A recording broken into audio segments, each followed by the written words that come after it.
ஓம் சாய்ராம், ஜெய் சாய்ராம். எல்லாரும் நல்லா இருக்கணும், எல்லாருக்கும் நல்லதே நடக்கணும். அன்பு குழந்தையே, நீ தேடிக்கிட்டு இருக்க விஷயத்தை உனக்கு கொடுக்காம உன்னை சந்தோஷமாய் வாழ வைக்காமல் நான் என்ன சாதிச்சிட போறேன்? என் அன்பு குழந்தையான நீ மனம் மகிழ்ந்து நிம்மதியாய் வாழ்ந்தால்தானே எனக்கு சந்தோஷமாக இருக்கும். அதனால்தான் இன்ப துன்பம்னு ஓயாம புலம்பிக்கிட்டே இருக்காம அத்தனை விஷயங்களையும் சரி செய்யக்கூடிய பொறுப்பை உன் சாயப்பா கிட்ட ஒப்படைச்சிட்டு நீ நிம்மதியா தூங்கு. உனக்கான விஷயத்தை நல்லபடியா முடிச்சு நாளை காலையிலேயே அந்த நல்ல செய்தியோடு உன்னை பார்க்க நான் வர்றேன்னு சொன்னேன். இப்போது எதை நினைத்து மனசுல கவலை கொள்ளவோ சலனம் கொள்ளவோ அவசியம் இல்லாமல் நிம்மதியாய் தூங்கு என் செல்லமே. உனக்கான மருந்தாகவும் உனக்கான விஷயங்களை செய்து முடிக்கக்கூடிய அரும்பெரும் தவமாகவும் நான் இருக்கும்போது நீ ஏன் கவலைப்பட வேண்டும்? உன் சிக்கல்கள் எல்லாவற்றிலிருந்தும் நானே உன்னை காப்பாற்றி என் அருளால் நீ எல்லா கஷ்டங்களையும் கடந்து வந்து வாழ்க்கையை வளமோடு வாழ்வதற்கான வழிகளையும் செய்வேன். நீ போகக்கூடிய இடங்களுக்கெல்லாம் உன் கூட வழித்துணையா நான் வரத்தான் போறேன். நீ எதை பற்றியும் கவலைப்படாம இப்போது நிம்மதியா தூங்கு. சாயப்பான்னு ஒரு குரல் கொடுத்தாலே நான் ஓடோடி உன் இல்லம் தேடி வருவேன் என் செல்லமே. அப்படிப்பட்ட ஏன் சாயப்பா இப்போது நான் கஷ்டப்படும் போது வரலன்னு கேட்குறியா?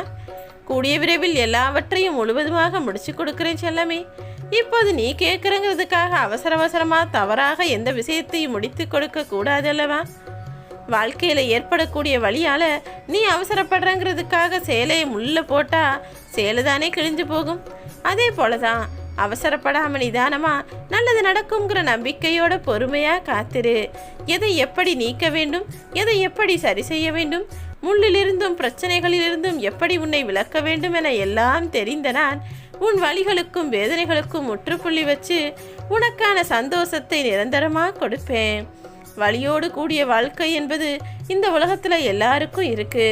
வலியும் வேதனையையும் அனுபவிக்காத மனிதர்கள் என இந்த உலகில் யாருமே இல்லை என் செல்லமே. எல்லாரும் வலியோட வேதனையோட வாழ்ந்துக்கிட்டு இருந்தாலும் ஒரு சிலர் அதை தாங்கிக்க முடியாம செத்து போயிடுறாங்க. ஒரு சிலர் அதை தாண்டி வந்து சந்தோஷமா வாழ்ந்துக்கிட்டு இருக்காங்க. ஒரு சிலர் எப்படி சரி செய்வதுன்னு தெரியாமல் அதிலேயே மாட்டி முழிச்சு வேதனையில சிக்கி ரணமா தவிக்கிறாங்க. நீ இதில் எந்த ஆளாக இருக்க போகிறாய்? அத்தனையும் தாண்டி கடந்து வந்து சந்தோஷமா உன் வாழ்க்கையை வாழணுங்கிறது தானே உன்னுடைய விருப்பம். நிச்சயமா உன்னுடைய துயரங்களை எல்லாம் நீ கடந்து வருவதற்கு உனக்கு துணையா உன் சாயப்பா நான் இருப்பேன். வேதனை இல்லாத மனிதனே இங்கு எவருமே இல்லை. நம்பிக்கை கொள் என் செல்லமே. விடியல் உன்னை நிச்சயமாக விழித்தெழுப்பும். நாளைய விடியலானது உனக்கான சந்தோஷ செய்தி உன் செவிகளில் சொல்லிக்கொண்டே உன்னை எழுப்பத்தான் போகிறது. என் அருளால் எல்லா விஷயங்களையும் உனக்காக நான் சரி செய்வேன். நீ தயங்கி எந்த வேலையையும் செய்யாம அப்புறம் பார்த்துக்கலான்னு தள்ளி போட்டு சோம்பேறித்தனமாக இருக்காமல் எல்லா விஷயங்களையும் யோசித்தவுடனே செய்ய ஆரம்பி. ஏன்னா நீ அப்படி தோளில் சுணக்கமாக வேலையில் முடக்கமாக இருந்து கொண்டே இருந்தால் அது உனக்கான வெற்றியை தாமதப்படுத்தும். எல்லா செயல்களையும் அவ்வப்போதே செய்ய ஆரம்பித்தால் தானே வெற்றி உடனுக்குடன் உன்னிடம் வந்து சேரும். ஆரிய கஞ்சி பழம் கஞ்சி என்பது போல் ஆகிவிடும் என்பதை புரிந்து கொண்டு எதை செய்தாலும் சூடாக சுறுசுறுப்பாக செய்யப்பார். உன் உள்ளத்திலே இருக்கக்கூடிய தயக்கத்தை தள்ளி வைத்துவிட்டு உனக்குள் இருக்கக்கூடிய முடக்கத்தை அடக்கம் செய்துவிட்டு உனக்கான முயற்சிகளில் எப்போதும் துடிதுடிப்பாய் செய்து கொண்டிரு. நிச்சயமாக நீ எல்லா விஷயங்களிலும் முதல் ஆளாய் வருவதற்கும் வெற்றி மாலையை சூடுவதற்கும் நான் உனக்கு உதவி செய்வேன்.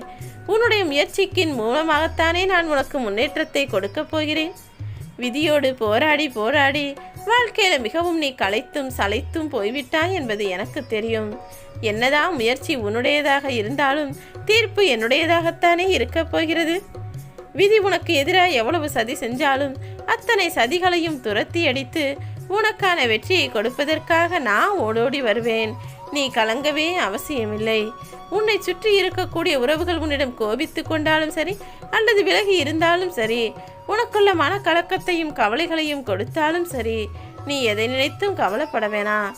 கோபத்தில் கிடைச்சதையெல்லாம் நீ தூக்கி எறிகிறதை காட்டிலும் அந்த கோபத்தையே தூக்கி எறிஞ்சிட்டு உன் வாழ்க்கையை வாழப்பார்.